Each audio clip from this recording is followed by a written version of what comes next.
Hi everyone, Dennis Foley from Acoustic Fields. Today we're going to talk about microphone eyes because microphones are very, very sensitive instruments, and I think if you get an understanding about how powerful they are, you might get a better understanding how the room sees the energy that microphones have to work in. So the cardioid, we're familiar with that one, 30 hertz to 50,000 hertz. Wow, big frequency range, lots of sensitivity. Condenser, 20 hertz and up, pretty linear.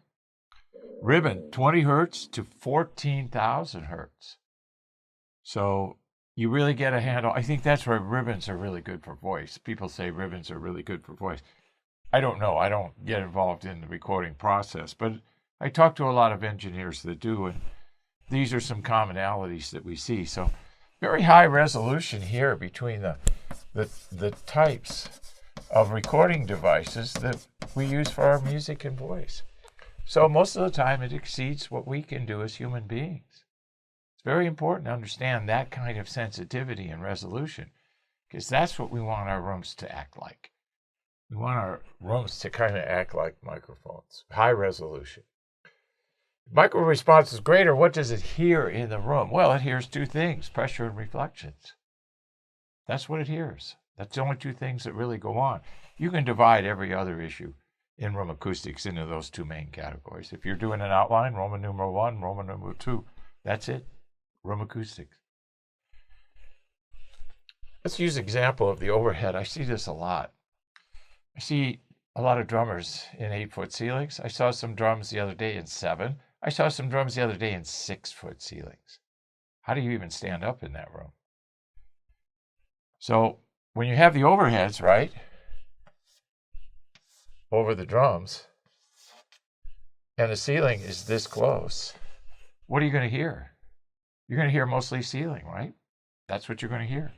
And that's exactly what you don't want to hear. You don't want to hear the room. We want to listen to the music without hearing the room. So the goal here is to make sure that the microphone sees the energy that it needs to see. It needs to see the direct energy from the instruments.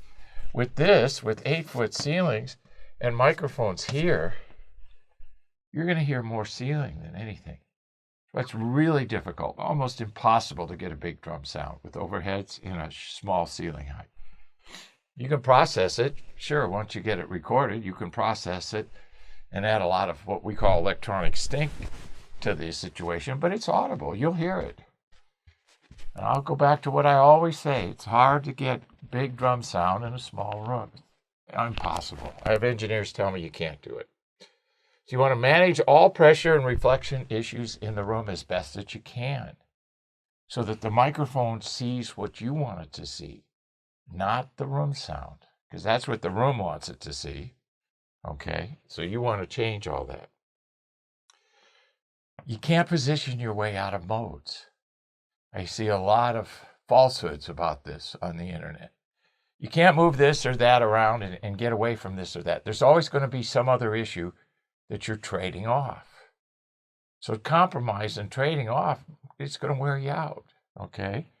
So you want to get your room size and volume and your usage to match, and then don't forget treatment. We got to get the treatment, pressure management treatment in the room.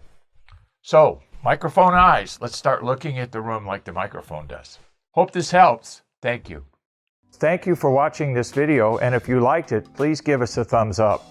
We also have a newsletter that you can subscribe to, so please do that because we offer special price discounts to only those on our newsletter.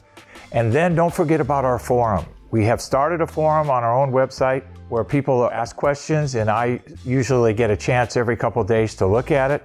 There's an interchange between people on the forum, and we'll give you real answers on a regular basis, so that'll help you. Thank you.